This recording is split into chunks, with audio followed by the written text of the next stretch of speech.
Epstein-Barr virus, EBV, or human herpes virus 4 is very common. 90% of the global population has had EBV at some stage of their lives. While most of us never realize we're sick, some are less lucky. Scientists blame Epstein-Barr for several serious illnesses. Today, we're discussing 5 cases where EBV is a universally accepted and scientifically proven cause. Please subscribe to our channel before we get started and stay in close touch with all types of women's health topics. Coming up, we'll tell you how to claim an interesting free gift. It will help treat any exhausting illness, whether that illness is the result of Epstein-Barr or not. The younger you are when infected with Epstein-Barr, the less you notice it. Small children might have a slight cough or runny nose, but as we approach adolescence, symptoms become more aggressive. By the time we're adults, EBV infection is very noticeable. The symptoms eventually go away. The virus that causes them does not. Instead, Epstein-Barr viruses go into a long latency period. They don't multiply, they sit inside infected cells and do nothing. The cells Epstein-Barr infect are very specific, B lymphocyte cells. B lymphocytes are immune cells, but viruses can still affect host cells during the latency period, or they can be woken up. If you get cold sores, you've probably blamed stress. In a way, you're right. Stress is a wake-up trigger. It results from countless factors, from pollution to obesity, and from depression to career. We'll start our list with the most common disease associated with Epstein-Barr. In the simplest of terms, number 5 is an EBV infection. Number 5, infectious mononucleosis. We could say infectious mononucleosis, or mono, is an EBV infection. But because about 10% of mono cases are the result of other viruses, we can't. Scientists categorize kissing disease as an EBV-associated disorder, but infectious mononucleosis most commonly describes the worst symptoms of an EBV infection. It's infectious because we can pass it on. Swollen glands, sore throat, and overwhelming fatigue are typical symptoms. More worrying signs are muscle pain, fever, liver swelling, and rash, and it can take months to recover. Doctors can test for the disease via a monospot blood test, but monospot actually tests for EBV. A positive result means you have definitely been exposed to the Epstein-Barr virus, and you probably have mononucleosis. Number 4, systemic lupus erythematosus. Lupus and SLE are alternative names for systemic lupus erythematosus. This is a debilitating immune disorder which affects the entire body. Research in 2018 showed that EBV can switch on the genes that cause autoimmune diseases, even when in a latent state. They're not sitting there doing nothing at all. Autoimmune diseases are complex. They usually depend on genetic predisposition. In other words, some people have certain genes that switch on certain illnesses, like diabetes or rheumatoid arthritis. But we can switch genes on or off in other ways. External influences include age, obesity, ultraviolet rays, pollution, and viruses. A combination of EBV and genetic or external factors greatly increases SLE risk. Researchers found a key viral protein called Epstein-Barr virus nuclear antigen 2, EBNA2. It switches on genes known to cause lupus. 9 in 10 lupus sufferers are women. Women are more likely to suffer from autoimmune disorders across the board. And researchers discovered the same EBNA2 connection with other female-dominated autoimmune disorders, like number 3. Number 3, multiple sclerosis. In January 2022, a team at the Harvard School of Public Health proved Epstein-Barr infections cause multiple sclerosis.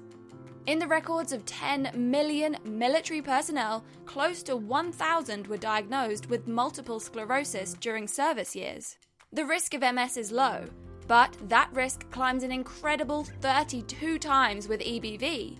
An elevated risk of this scale isn't found in other virus species. Multiple sclerosis is the result of damage to nerve cell insulation. Our immune system attacks a protective protein called myelin. Myelin wraps around nerve cells and stops electrical charges from leaking out. Symptoms vary. Any nerve pathway can become damaged. Common signs include fatigue, hazy vision, weak muscles, tingling, and numbness. The high number of MS patients infected with Epstein-Barr is creating new avenues for a cure. We'll look at Epstein-Barr vaccination further on. The next disease on the list has caused lots of panic. Let's put those fears into perspective. Number 2. Hodgkin's lymphoma. Lists of EBV-associated diseases always include Hodgkin's lymphoma. Do you remember the Epstein-Barr virus attacks B lymphocyte cells? Lymphomas are cancers of these types of cells. B cells regulate antibodies that fight foreign cells and toxins. Memory B cells help the body remember old foes. And remember, we know EBV can switch our genes on and off, especially when we're genetically or environmentally predisposed to certain illnesses. A few decades ago, Korea and Brazil had extremely high incidences of Hodgkin's lymphoma. Up to 82% of cases tested positive for EBV. But as living standards improved, numbers plummeted. So did those positive EBV results. Worryingly, many sources still quote out-of-date statistics, or they fail to look at specifics. Today, 40% of Americans with Hodgkin's lymphoma have at some point been exposed to EBV. That's less than half. There is an exception that can skew the true statistics: AIDS-related Hodgkin's lymphoma. When acquired immunodeficiency syndrome causes Hodgkin's lymphoma, EBV is present 95% of the time.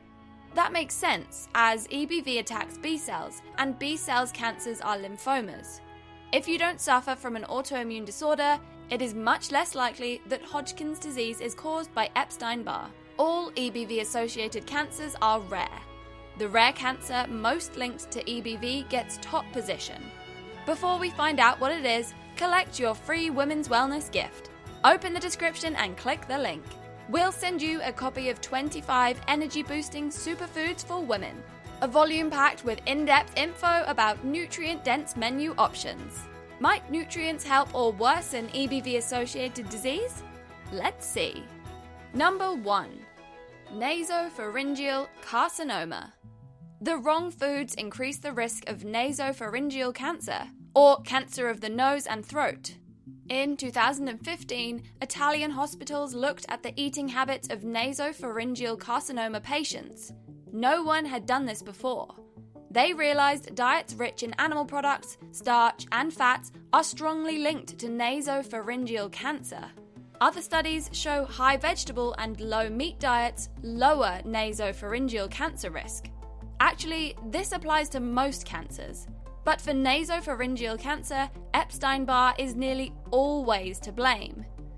Nasopharyngeal tumor cells extracted via biopsy are highly likely to contain Epstein-Barr DNA. In some parts of the world, 100% likely. In the US, less than 2 people in every 100,000 have nasopharyngeal cancer. In certain parts of China, it's 10 times more. But when someone relocates from China to the US, the risk shrinks over time. Why? It takes time for the body to adapt to a new location and lifestyle.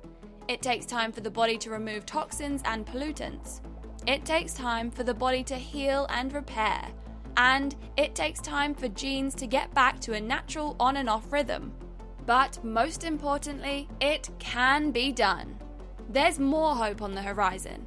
Thanks to COVID-19, vaccination research has surged forward. When we can vaccinate against EBV, we also vaccinate against EBV-associated diseases. Pharmaceutical companies are already testing the first EBV vaccines. Could this be the end of EBV-associated diseases? We hope so. Thank you for listening. Please give us a like and subscribe to our channel. We'd love to hear your input. Have you been affected by Epstein-Barr? Tell us and our viewers about your experiences in the comment section. Have a healthy, happy day.